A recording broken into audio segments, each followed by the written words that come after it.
Hello. So I realized that I did not start this video when I should have, but this is gonna be a full spoilers, Great Big Beautiful Life vlog. So if you have not read it and you don't want things to get spoiled, watch this video after you've finished GBBL. Anyway, I started earlier this evening. I'm babysitting right now, so I don't have my camera with me, but I am 80 pages in to Great Big Beautiful Life, and the basic premise is there's two journalists,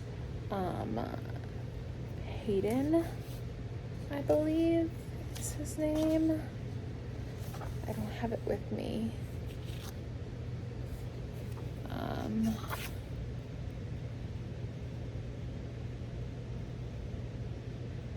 Hayden, yes, and Alice, and both of them show up at this woman named Margaret Ives, who is a former socialite. She's kind of giving Rockefeller famous family, lots of money, and she was married to a famous musician, and she left the spotlight mysteriously 20 years ago, and no one knows why. And they have both been invited to her home in Georgia, and she is giving them both the opportunity to basically interview or trial run this process with her for a month before she makes a decision about who she wants to use for this book she's gonna write. It's loosely based around or there's some inspiration from The Last Great American Dynasty, the Taylor Swift song, which is it's giving Rockefeller dynasty. They are the Ives family. The Margaret, who's the woman that they're interviewing, they were in media, and that's how they came into their money and wealth. So it's really interesting, and we're most of it is from the now, but there was just a chapter that was called The Story, and that is the basically interview portion when they're talking to Margaret, and it's the story about her family, which I think is going to end up being super interesting, and there might be a little mystery involved there, but we haven't quite figured out what that story is. There's a lot to unpack there, and I'm intrigued to figure out what that's gonna be. But Hayden is your typical grumpy, stoic, serious intellectual, and Alice is happy, wears bright colors, just upbeat, and it's definitely giving grumpy sunshine between the two of them. And they've had a few kind of witty interactions. I'm liking their dynamic between the two of them, and again, excited to see where that goes. There's still a lot to be unpacked there. So basically, we've kind of just now set the stage for the story. I mean, on page 80, I feel like I've got a good foundation for what the book is going to hold. So I'm going to keep reading, and I will obviously keep you updated as I go along with my thoughts and feelings. But like I said, I will be spoiling things, so if you don't want spoilers, come back later.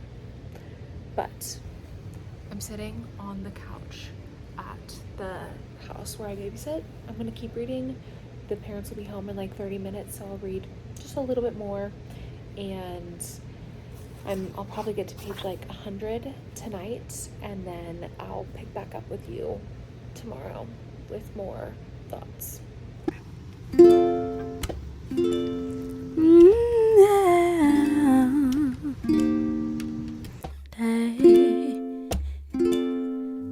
Baby,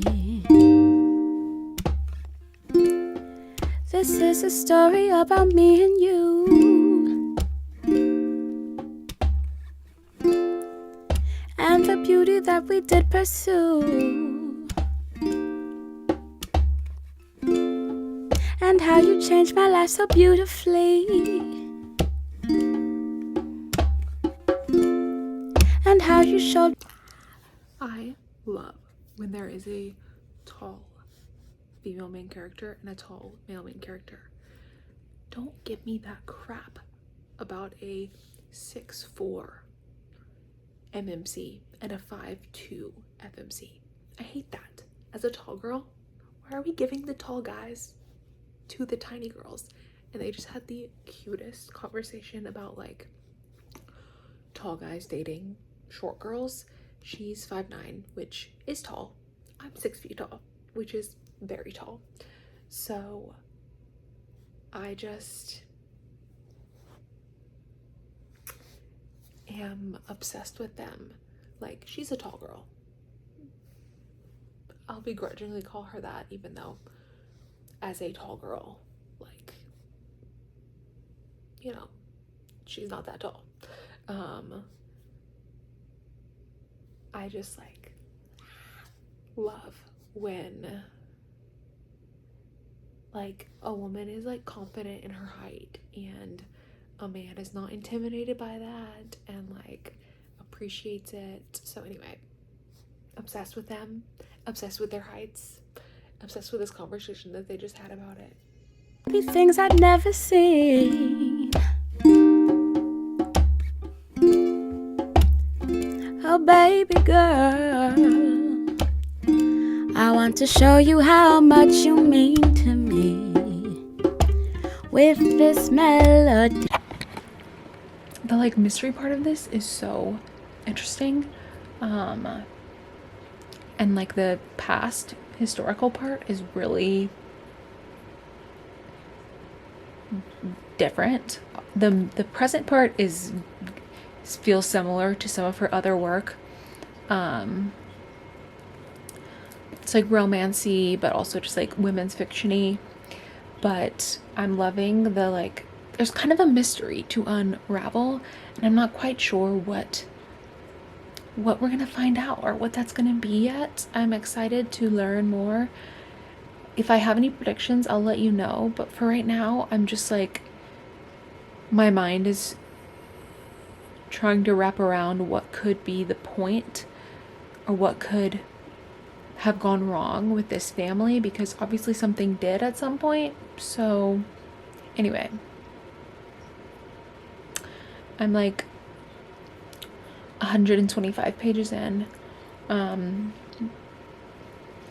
probably like 40%, no, 35% through the book. So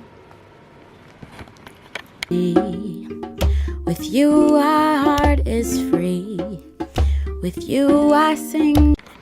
okay, history update. Margaret Ives' great grandfather, his name was Lawrence. He bought the first magazines. Her grandfather, named Gerald, he really grew the newspaper business, married and had 2 kids, then had an affair with a famous actress.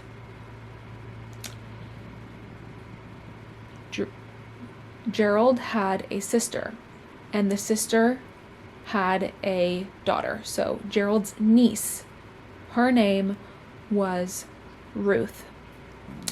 And that's the family tree that I have in my head right now. That's what we've gotten caught up to, is Lawrence, Gerald, and Gigi. Gigi's daughter, Ruth. Gerald was married to, I can't remember her name, and they have 2 kids, a boy and a girl. He has an affair with an actress that lasts for like 20 years. And she's like adjacently connected to them. That's my like Ives family tree at the moment. I'm trying to keep track of all of these names, so.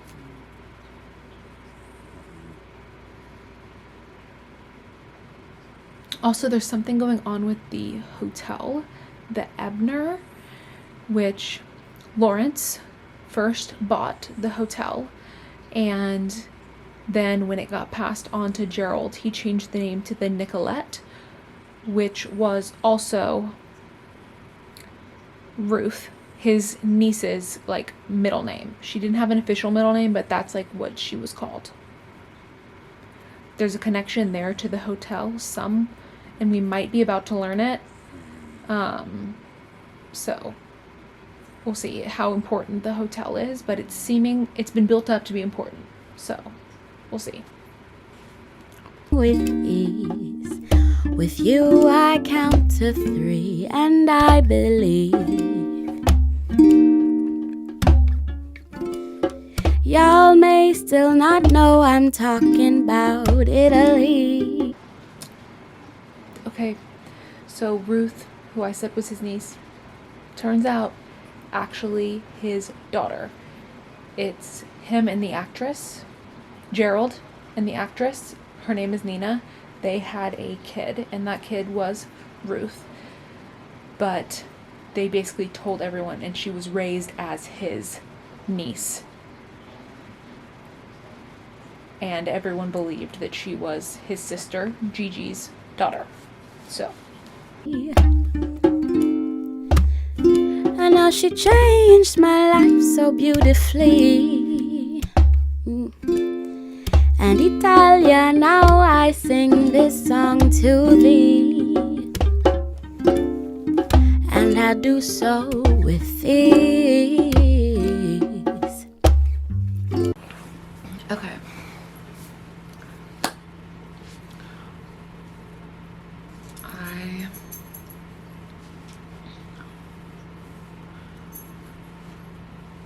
I am almost 60% through GBBL.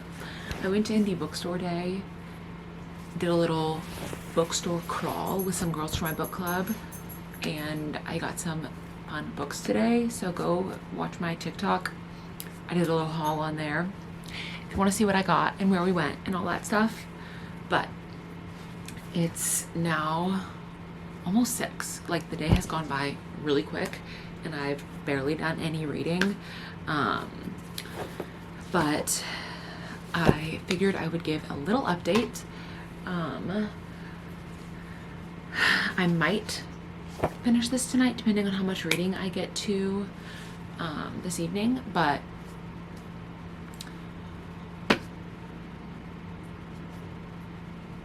her and Hayden have like kissed a few times, but Hayden does not want them to like sleep together or start anything because they're competing for this job, and he like has had a job ruin like a relationship before, and so he doesn't want to like have anything to do with that, like a romantic relationship, while they're both competing for this job.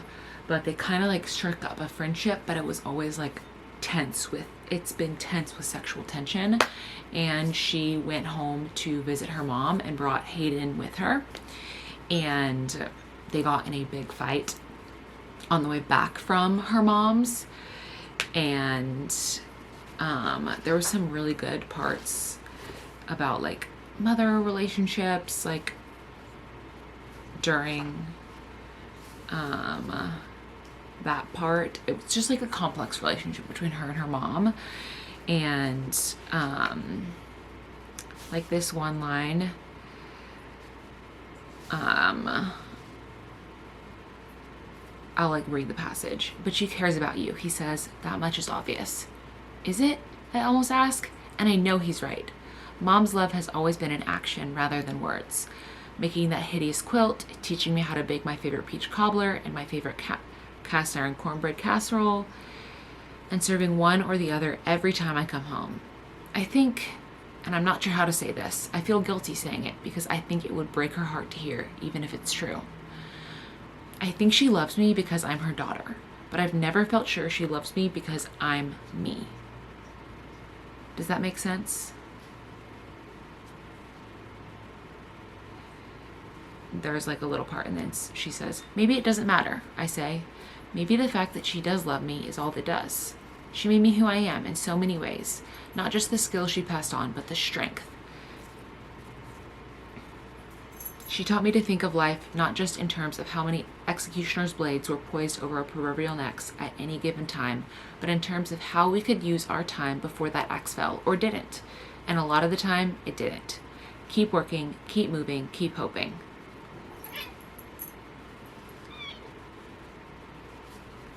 Anyway, it was really good. Now they're back in Little Crescent, which is like the name of the island in Georgia, which is just like so cute. And we're back with a Margaret story chapter and their version. Margaret Ives loved the camera. Her version, the camera loved Margaret Ives, and she didn't mind one bit. So we're really getting into like Margaret's story now, which is kind of what we've been building up to this whole time. So I'm excited. We're going to keep going.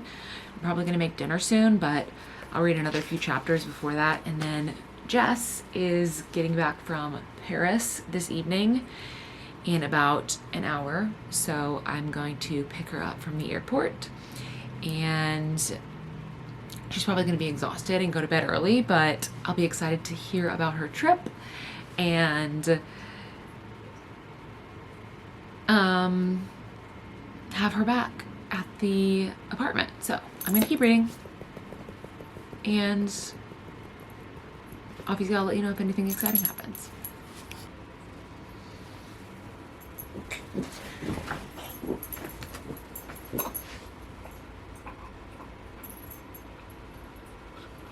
Ugh, Kate just vomited.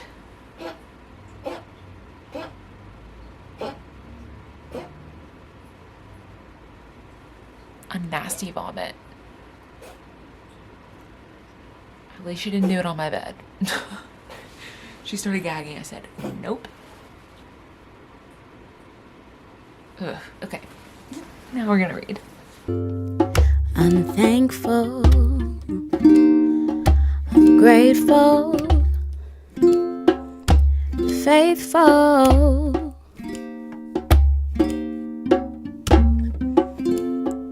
I'm joyful, colorful, wonderful.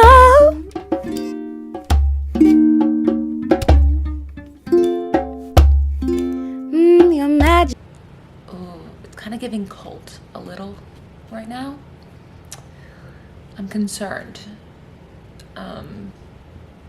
My roommate, I told you I was picking her up, Jess. Roommate slash friend. I always feel like I need to save my roommate, even though you guys know Jess. I feel like she's sitting here, so I'm not gonna say a lot, but I'm like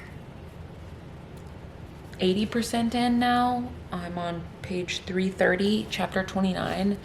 We just got a big chunk of Margaret's story about her and Cosmo's like love story, and it was really intriguing, but we'll see. Unanswered questions still, but we're getting to the end, so hopefully we get some answers soon. Like, oh my gosh, things are getting revealed, and I'm like kind of on the edge of my seat, like heart pounding, like what's gonna happen. It's kind of good, like really good, like mystery buildup, which I wasn't expecting. And like, I'm gonna be honest, I care about, on a scale from 1 to 10, I care 2 about Hayden and, I can't even remember her name. What's her name? Like Alice? Alice, thank you. Wasn't even really. Can't remember her name. It's her perspective, so she never says her name. Yeah. Anyway, I care on a scale from 1 to 10, 2 about them. Their love story could be cut out of this book, and I wouldn't really care. Like, I like the addition. Like, here's the thing. If it wasn't there, would I be like, no romance? Yes. So I'm a hypocrite in that way, and that like, I always love a little romance, but it's not enough for me to be like they are not the main part of the story that I care about. The main part of the story I care about is Margaret Ives and her sordid, twisted family secrets and stories. And I'm like so close to the end. Like, we just had a like big, I don't want to say reveal, but like a lot was downloaded onto us information wise that was very like shocking and just like hard to read. And I just need to know more. So I'm on page 350. I don't know what percent or anything, but I'm getting close. It is 9:30, so I will probably finish this in the next 45 minutes, and hopefully can come back and give some like final thoughts and feelings. But I'm stressed. I told Jess this earlier, but the more I read, the more this feels similar to Seven Husbands of Evelyn Hugo. Like the style of like the interview and like the telling her past and like secrets being revealed. I just like am feeling very similar vibes here. But if you've read that, this is a similar situation. It's feeling like to me, maybe.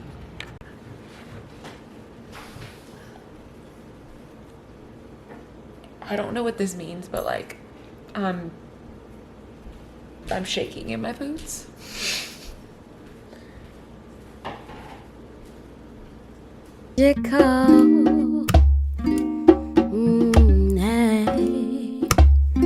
My camera died and I don't want to get up and change the battery, so I'm filming on my phone the last few bits. I'm like so close to the end. We just had a huge reveal. Of course I wasn't filming a reaction, but like everything came to a head, and it's just like, I'll tell you about it later once I'm finished. But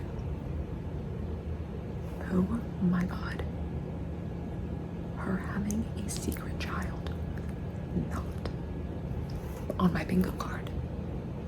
I did kind of suspect that Jody was her sister's daughter, so that Jody was her niece. I kind of suspected that one, but I did not see the Nicolette and Hayden thing coming at all. And then like, of course she's in the worst position because she can't tell him. It's like one of the few times where I will completely justify a third act breakup, and that what was she supposed to do other than like tell her, like talk to Margaret? It's devastating. And you made me full of many things, full of you and me, full of melodies and harmonies. Yeah, I'm so full, I'm so full.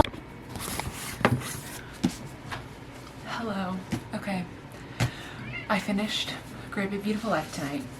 last night, I just finished cleaning and stuff, and because my camera had died, I didn't want to like film the last part of this video on my phone, so I just decided to wait until today. I did want to show you that Jess got me the bouquet cover in paperback of Great Big Beautiful Life. So I'm very excited that I have both of these, but I did end up giving this book 5 stars. I think I was a little skeptical at first, and because of that, I wasn't like automatically always reaching for it. And I was also reading something else at the same time on my Kindle, so it was hard to going back and forth, which is my own fault. But despite all of that, I still, like, you saw me as I was finishing, like, I was really invested. I really wanted to know. The romance was definitely secondary to me, and that's fine. Like, the other plot with Margaret and the Ives family, the Ives dynasty, was so interesting enough that I did not mind that Hayden and Alice's like love story was to the side. I thought it was a sweet and nice addition. Like, it wasn't like I was indifferent to them. Like, I obviously wanted them to get together. I thought they were like sweet and like a good match.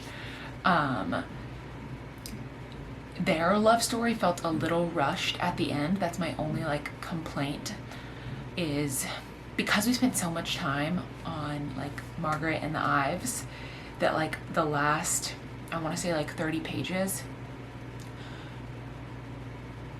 the love story between Alice and Hayden felt a tad rushed. I do think that the epilogue was well done and like really brought everything together, but those are my like final thoughts. Obviously, you saw last night the plot twist of Margaret having a daughter with Cosmo in secret, and then that daughter being Hayden's mom. So Hayden is Margaret's grandson. Shocked. I mentioned the thing about Jody. I wasn't super surprised by that, but I thought that was such a good like twist. And like I said, Margaret's story was fascinating, and I loved like, and it was such a like, not that I'm famous, but I felt like it was a good portrayal of the media and how obsessed with celebrity we are, and how there is no privacy for truly like famous people. The way that Cosmo died, it was very reminiscent, of course, of Princess Diana, and like such a tragedy, like, and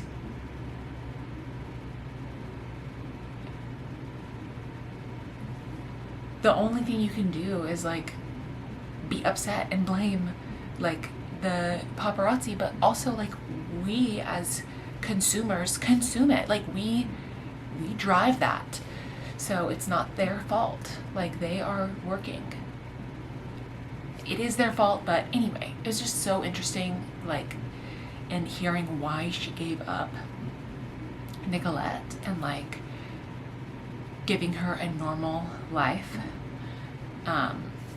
was just a tough decision. But I do think like, not a wrong decision, but a tough one.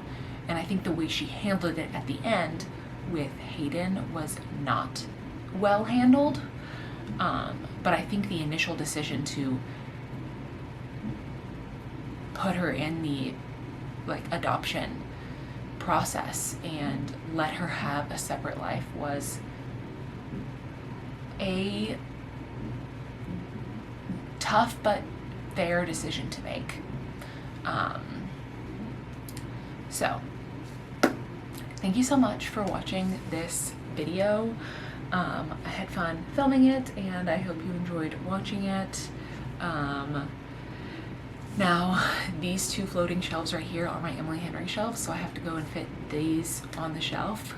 And then that'll be it until I choose to reread this.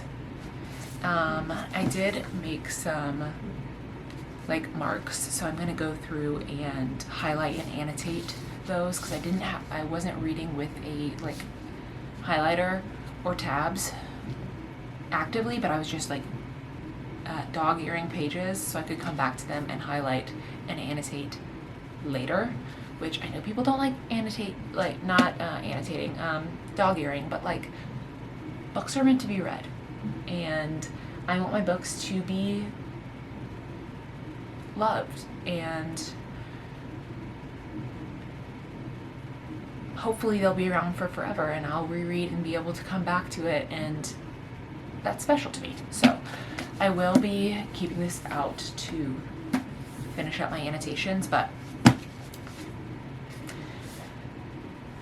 thank you so much for watching, and I will see you somewhere else on the internet. Bye, guys.